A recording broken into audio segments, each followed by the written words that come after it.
क्या मामला है सर और क्या आप बताना चाहते हैं? आज का प्रेस कॉन्फ्रेंस करने का उद्देश्य ये था। मैं उग्रनाथ सिन्हा सुप्रीम कोर्ट में काउंसिल हूँ और बंगाल जल रहा है। बंगाल में छात्र सड़क पे हैं, नौजवान सड़क पे हैं। इतनी संवेदनशील मुद्दों पर मुझको लगा कि अपनी बातों को मैं आप लोगों के सामने और प्रिंट मीडिया के सामने में रखूं, क्योंकि जो हालात वहाँ पैदा हो गए, एक डॉक्टर क्या बलात्कार करके उसकी हत्या कर देना, ये बहुत ही जघन्य अपराध और संवेदनशील मामला था। ऐसी घटनाएं मानवीय मूल्यों पर कभी भी खड़ा नहीं उतरता है। दूसरी बात, वहाँ की सरकार, वहाँ के पुलिस प्रशासन जिस तरह से इस मामले में बेनकाब साबित हुई, मैं उसकी घोर निंदा करता हूँ। रह गई बात छात्रों की उग्र प्रदर्शन की, तो लोकतंत्र में हिंसा का कोई स्थान नहीं है। मैं सभी छात्रों से आग्रह करूंगा कि वो अपना प्रदर्शन शांतिपूर्ण तरीके से करें, अपना विरोध शांतिपूर्ण तरीके से करें, क्योंकि उच्चतम न्यायालय ने इस मामले को स्वतः संज्ञान लिया है, एक कमेटी बनाई है और इस कमेटी के जरिए अब इस देश में डॉक्टर और चिकित्सा कर्मी की सुरक्षा सुनिश्चित की जाएगी कि कैसे उनको सुरक्षा दी जाए, कैसे उनको सुविधाएं दी जाए, और इस तरह की निंदा की मैं घोर आलोचना करता हूँ।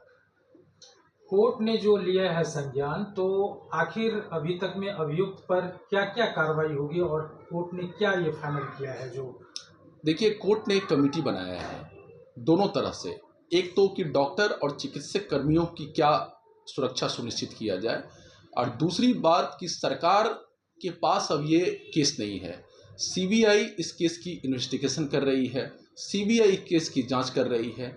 सीबीआई जो अभी 11 से 12 दिन तक जो निष्कर्ष पे पहुंची है, उसमें मुझको लगता है कि कोई भी कितना भी बड़ा आरोपी क्यों ना हो, कितना भी बड़ा कोई सत्ता संरक्षित व्यक्ति क्यों ना हो, वो इससे नहीं बच पाएगा और सीबीआई जल्द से जल्द इस केस को सुलझाएगी और आरोपी तक पहुंच पाएगी।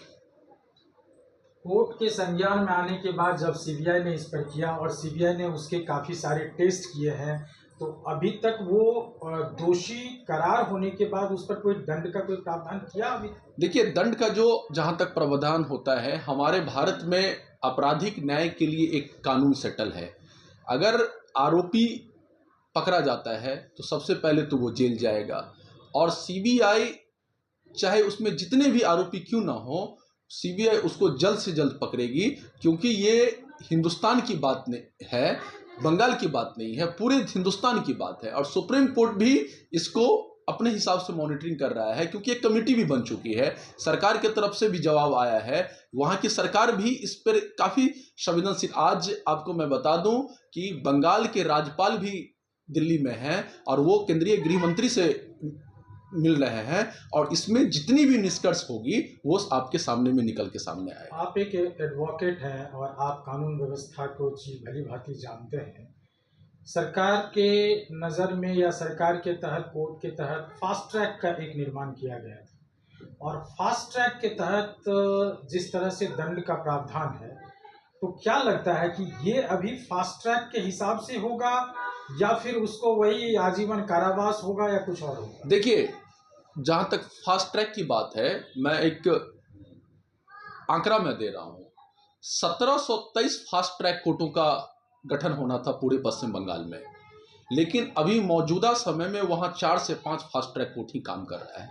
इस तरह के संवेदनशील मुद्दे फास्ट ट्रैक कोर्ट में ही सुने जाएंगे, और जल्द से जल्द, मैं आप तो आजीवन कारावास की बात कर रहे हैं, आपको पता होगा कि यही बंगाल है, यही पश्चिम बंगाल है जहां इसी तरह के घटनाओं में धनंजय चटर्जी को फांसी की सजा दी गई थी, और मुझको लगता है कि वो फांसी की सजा ही इंप्लीमेंट